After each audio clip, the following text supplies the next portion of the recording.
안녕하세요. 네, 저는 작가 고종욱입니다. 그 무엇도 어느 누구도 바꿀 수 없었던 참사랑이 그 신사랑이 날마다 새로워. 자, 오늘 제 강연 제목은 보시다시피 우리는 누구나 예비 장애인이다. 이게 오늘 강연의 주제입니다. 그래서 저는 장애인이고 우리 시청자분들이나 여기 방청객분들은 대부분 비장애인이에요. 저는 오른쪽 다리를 들었다가 이렇게 놓으면은 어떻게 되느냐? 왼쪽 다리 이런 다리로 살고 있어요. 제자리에 놓으려면 이렇게 손으로 잡아서 올려야 돼요. 그런데 장애인과 비장애인의 차이는 정말 종이 한 장 차이입니다. 무슨 뜻이냐면 우리 인간은 대부분 태어날 때 비장애인으로 건강하게 태어나지만 세월이 지나면 사고라든가 질병이라든가 노화로 인해서 결국은 몸이 쇠약해지면서 장애인으로 살 수밖에 없다는 거죠. 여기로부터 자유로운 사람은 아무도 없습니다. 저는 좀 빨리 됐을 뿐이에요. 자, 저 화면을 보면 인간의 생애 주기가 그려져 있어요. 자, 엄마가 아기 낳으러 가가지고 아기를 무사히 낳았어요. 그랬더니 이 녀석이 커서 자전거 세발 자전거를 타다가 나중에는 오토바이까지 타다가 결혼해가지고는 가족들을 태우고 큰 차에 타니더니 나중에 애들이 크고 나니까 겨우 이제 딸내미 태워다 주다가 마지막에는 휠체어를 타고 있습니다. 그러다가 결국 무슨 차 타고 떠나느냐? 영구차. 장애인이 되는 것으로부터 자유로운 비장애인은 한 사람도 없습니다. 남의 일이 아니에요. 죽지 않는 사람이 하나도 없듯이 장애인 되지 않는 사람이 하나도 없습니다.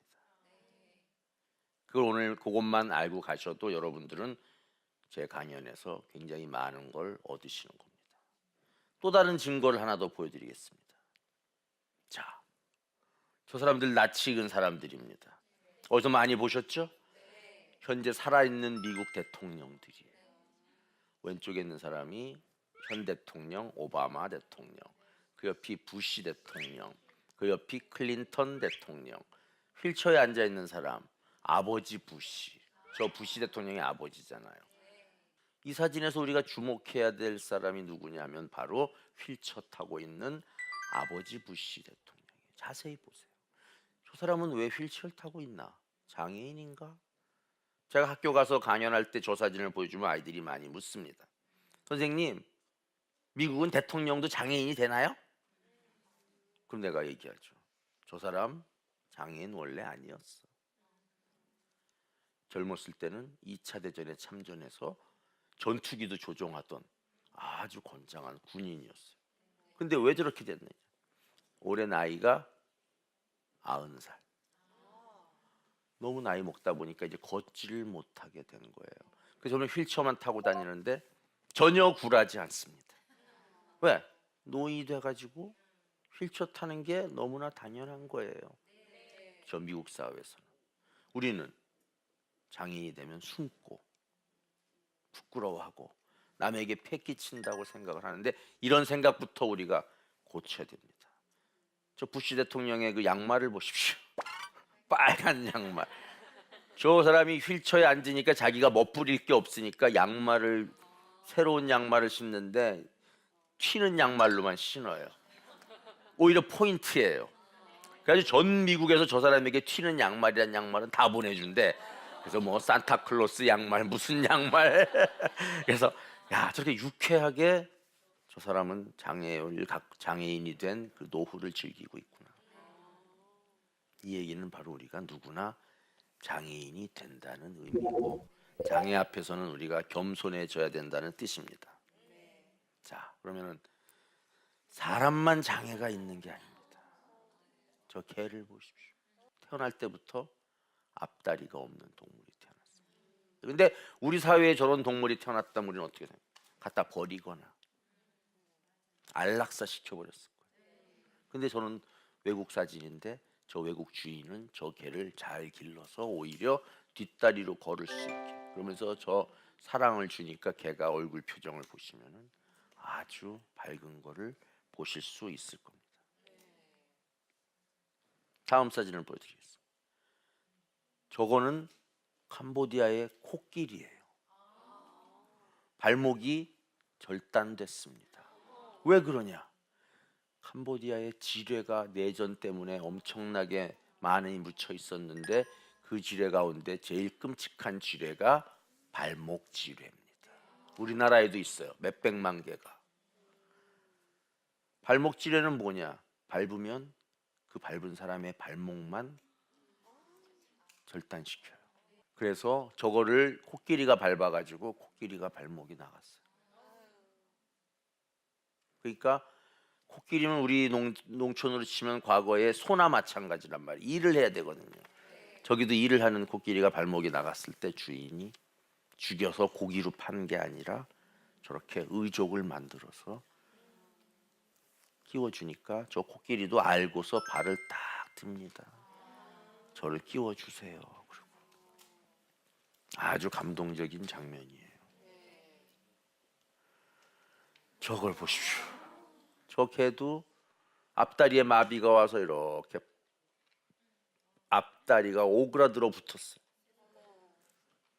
저렇게 되면 우리도 내다 버리거나 죽기만을 기다릴 텐데 주인이 자기가 신던 롤러 스케이트를 뜯어가지고 만든 거예요. 지금 보세요. 만들어서 옷을 입히고 거기에다가 이렇게 엮어서 다리를 만들었어요.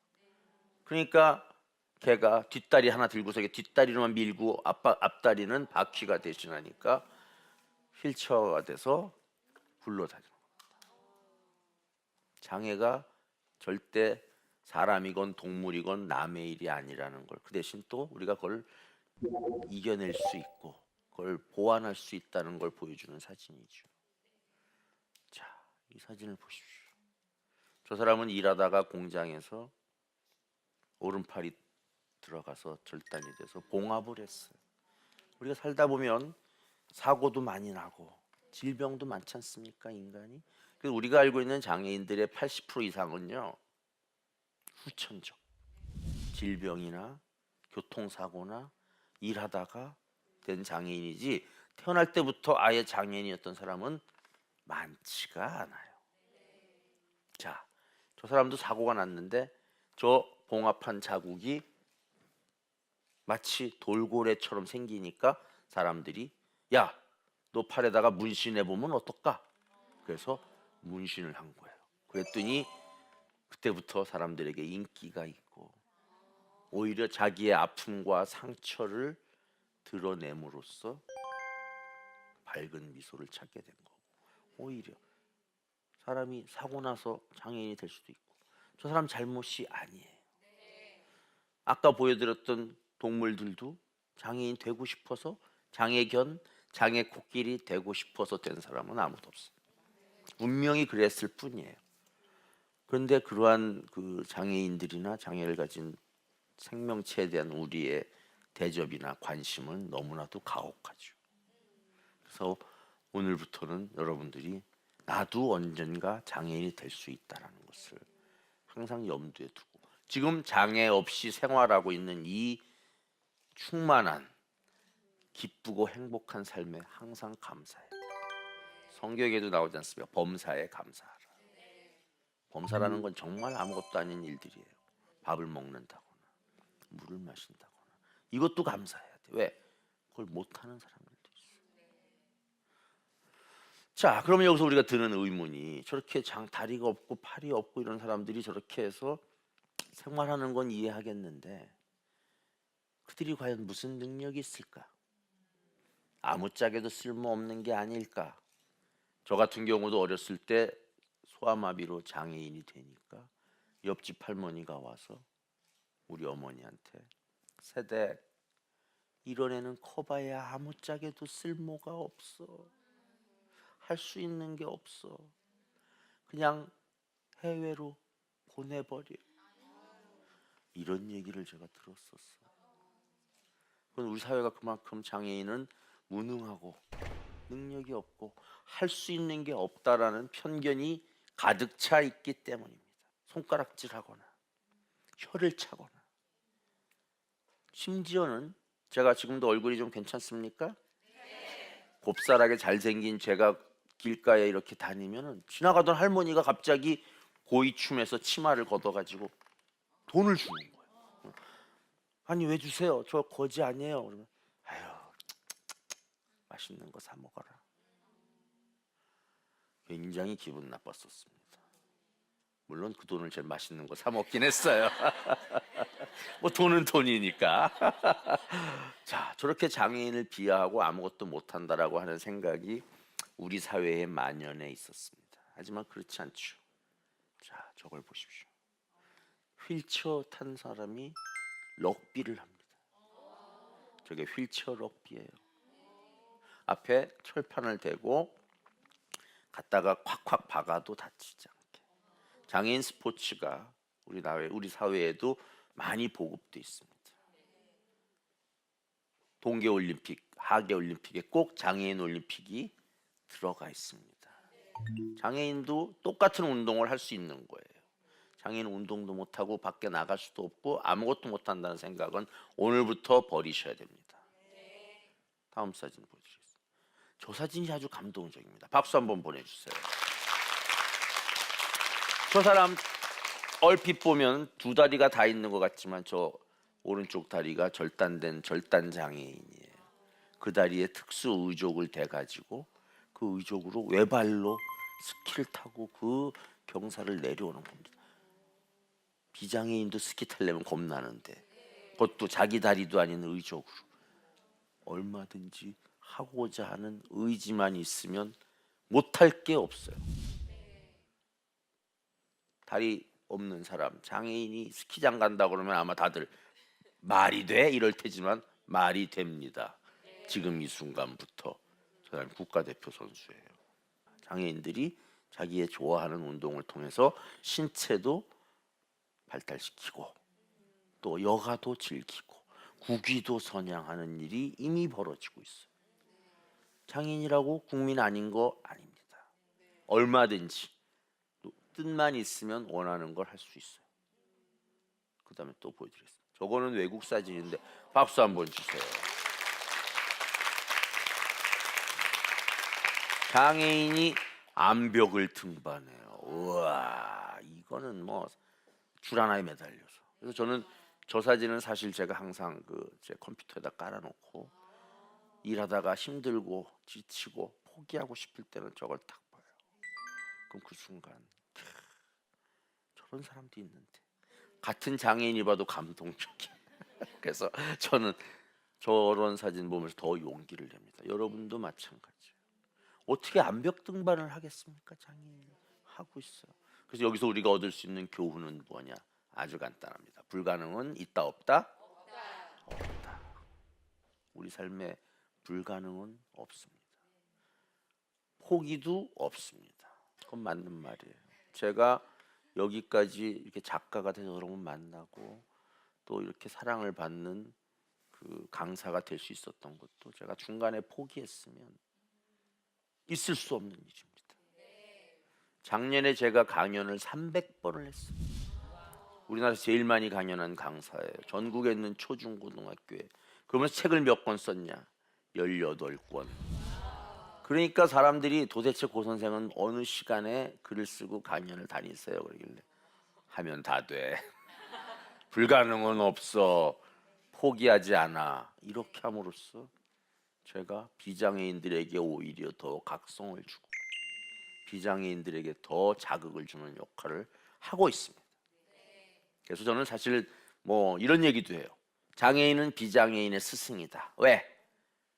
쉽게 포기하려는 비장애인들에게 그러지 말라고 온몸으로 보여주기 때문인 거예요. 그래서 저는 장애인인 사람들에게 오히려 당신은 굉장히 큰 소명을 갖고 태어난 사람이다. 그들을 일깨우고 그들에게 모범이 되어야 된다. 그들이라는 건 여기서 비장애인이에요. 장애인의 반대말은 비장애인 아시죠? 어떤 사람은 정상인 아니에요? 아닙니다. 정상인 반대말은 비정상인.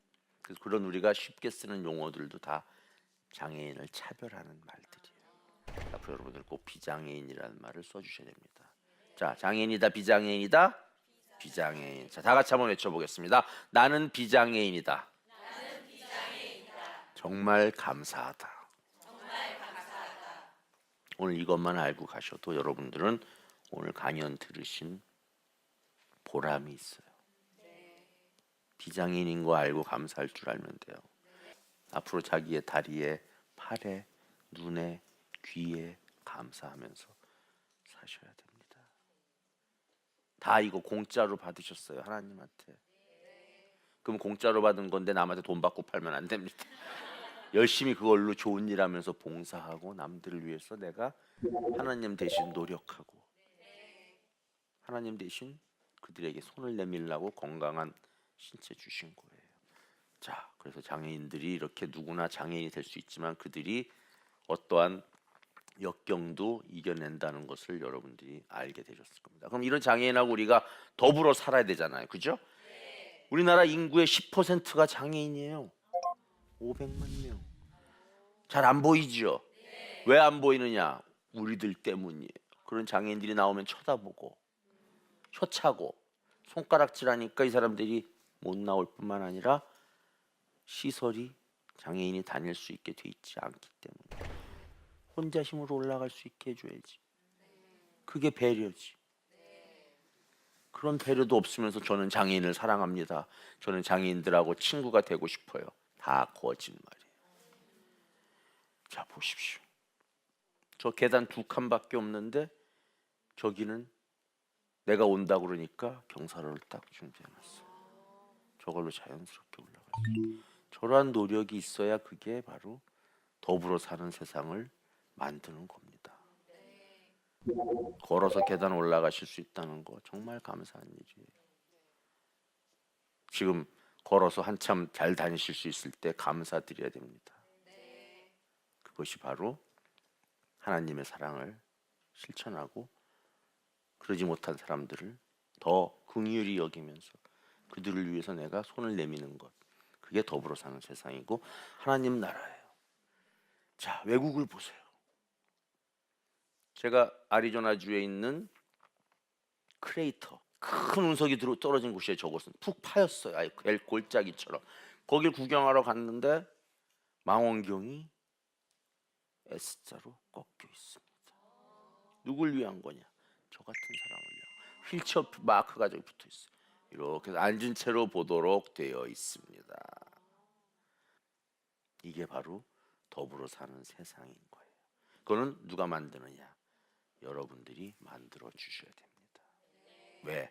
여러분은 미래의 예비 장애인이고 장애인들은 여러분들의 미래 모습이기 때문입니다. 지금 장애인이 편안한 세상을 만드는 건 먼 훗날 내가 편안하게 살 수 있는 세상이 된다는 거죠. 저 사진을 보시면 저 머리 빡빡 깎은 옆 얼굴 보이는 친구는 암에 걸린 친구.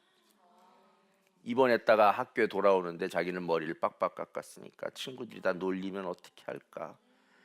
왔다가 깜짝 놀랐어요. 아이들 모두 다 같이 머리를 빡빡 깎았어요. 그 아이와 나가 똑같아지겠다. 놀리고 자시고 할 일이 없어졌어요. 먼저 그 아이에게 다가가는 세상. 저렇게 어린아이들이 장애가 있는 친구를 위해서 머리를 깎는 세상. 그런 세상이 우리나라도 빨리 와야 되고요. 그런 세상은 남이 만들어주는 게 아니라 이 방송을 보시는 여러분, 저 다 같이 합심해서 만들어줄 때 우리 사회가 더불어 사는 세상이 되고 사람들을 차별하지 않고 따돌리지 않고 다양성을 인정하는 사회가 되는 겁니다. 앞으로 길가에 지나다니는 장애인을 보시면 저 사람은 나의 스승이다. 꼭 생각해 주세요. 그리고 장애인들이 힘들고 어려운 점을 이해해 주시고 그러면서 다니면서 그들이 불편한 것이 있나 없나 작은 장애물이라도 치워주시는 것, 그게 바로 하나님 나라를 만드는 것이고 더불어 사는 세상을 만드는 것이고, 더 나아가서 나중에 여러분이 미래에 편안한 삶을 살 수 있는 초석을 다지는 겁니다. 이상 강연을 모두 마치겠습니다. 감사합니다.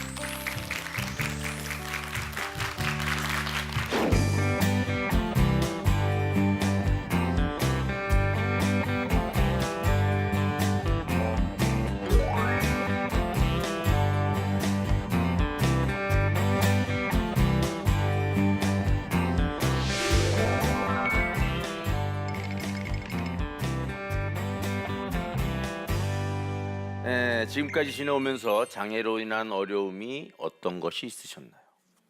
아주 좋은 질문입니다. 장애로 인한 어려움 너무너무 많죠. 매일매일이 어려움입니다. 어디 옮겨갈 때, 화장실 갈 때, 식당 갈 때, 밥 먹을 때, 잠잘 때 다 불편하고 다 힘들어요. 그래서 저는 사실 매일매일이 투쟁이고 매일매일이 안간 힘입니다. 하지만 저는 기쁜 마음으로 힘들고 어렵지만 해낸다는 거, 이게 오히려 또 매일매일 도전하게 만드는, 어떻게 보면 오히려 장애와 아픔이 있기 때문에 제가 더 많은 일에 도전해서 얻는 성취감이 더 큰 것 같아요. 그래서 저는 이걸 소명이라고 생각하고 있고요. 힘들고 어렵지만 열심히 해내는 모습을 다른 사람들에게 보여줌으로써 그 사람들이 장애인에 대해서 좀 더 잘 이해하고 장애인을 좀 더 사랑하고 겸허하게 살 수 있는 그런 가르침을 제가 주도록 만들어진 게 아닌가 생각을 합니다. 그래서 매일매일 힘들지만 기쁘게 살고 있다는 거 대답이 됐으면 좋겠고요. 두 번째 질문은 장애인과 더불어 살아가기 위해서 비장애인이 할 수 있는 작은 배려와 실천에는 어떤 것이 있을까요? 와, 아주 좋습니다. 장애인들을 도와주거나 그들을 배려하는 일은 누구나 하고 싶지만 잘 몰라요. 교육받은 적이 없어요. 잘 만나기도 힘들어요. 그래서 잘 마음만 있지 도와주지 못하는데 아주 간단합니다. 장애인을 도와주고 싶거나 장애인이 어려운 처지에 처한 것 같으면 먼저 가서 물어봐야 돼요. 도와드릴까요? 예의 바르게. 어떤 사람은 그냥 돕습니다. 나 사실 그냥 도움 필요하지 않은 상황인데 제가 휠체어 타고 운동 좀 하려고 동네 나가서 가고 있으면은 막 가고 있으면 어떤 사람이 와가지고 선생님 나오셨어요? 집에 넣어드릴게요. 갑자기 집에 넣어버려. 그러면은 아니 이거 나 지금 운동하러 나왔는데 물어보지도 않고. 그래서 항상 장애인 만나면 도와드릴까요? 물어봐서 장애인이 도와주십시오. 그러면 그때 또 하나 더 물어봐야 돼요. 무엇을 도와드릴까요? 장애인이 원하는 걸 도와줘. 목이 마르냐? 지금 뭐 물건을 들어줘야 되느냐? 지금 뭐 이야기 상대가 돼줘야 되느냐? 알 수가 없잖아요. 물어보고 원하는 걸 도와주면 됩니다. 근데 간혹 장애인들이, 간혹이 아니죠, 주로 장애인들에게 도와드릴까요? 그러면 장애인들이 거절을 많이 해요. 왜?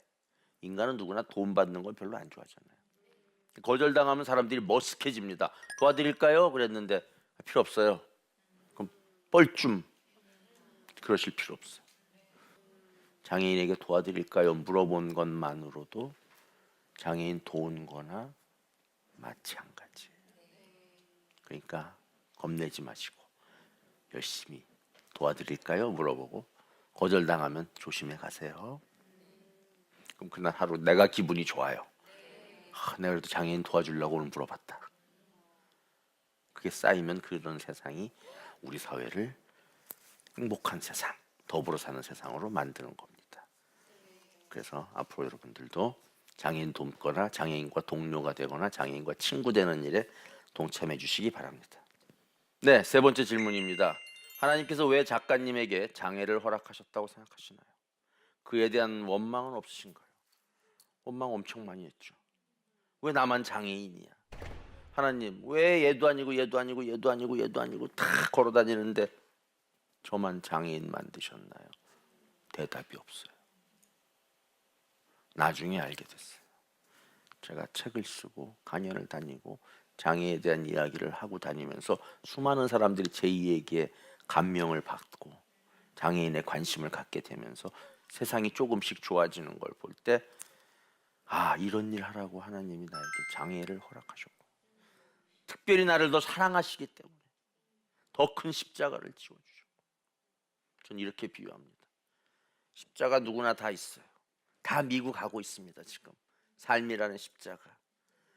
제 건 더 무거운 거야. 이상하게 장애 때문에 더 원망해. 아니 왜 나만, 딴 놈들은 요만한 십자가 지는데 나는 이런 걸 지게 하셨을까? 죽어라고 미고 올라가서 딱 봤더니 내 십자가가 황금 십자가야. 그래서 더 무거운 거예요. 괜찮아요? 비유가? 그래서 저는 장애를 저의 황금 십자가라고 생각을 합니다. 남들보다 더 무겁고 크지만 끝까지 이걸 지고 가면 더 큰 영광을 받을 수 있는 십자가. 그래서 그러한 원망은 이제 다 없어졌고요. 이게 제 소명이기 때문에 받아들이고 죽는 날까지 세상을 이롭게 하는 장애인으로서 살다가 가는 게 저의 꿈입니다. 그것이 저의 소망을 이루고 소명을 실천하는 길이고, 더 나아가서 이 땅에 제가 온 이유를 안 사람으로서 최선을 다해서 사는 것이기 때문에 그렇습니다. 여러분들도 이 땅에 오신 소명이 다 있어요. 찾으셔야 됩니다. 나는 왜 이 모양 이 꼴일까? 그게 바로 나의 소명이. 거기에서 얻은 아픔과 고통을 남들에게 전파하고 더 그걸 뛰어넘은 사람이 되어서 희망을 주고 남들에게 용기를 주는 삶 사셔야 됩니다. 장애인 아닌 걸로 살 수 있다는 거 대단한 축복이고요. 활동하실 수 있을 때 사랑을 실천하시기 바랍니다. 감사합니다.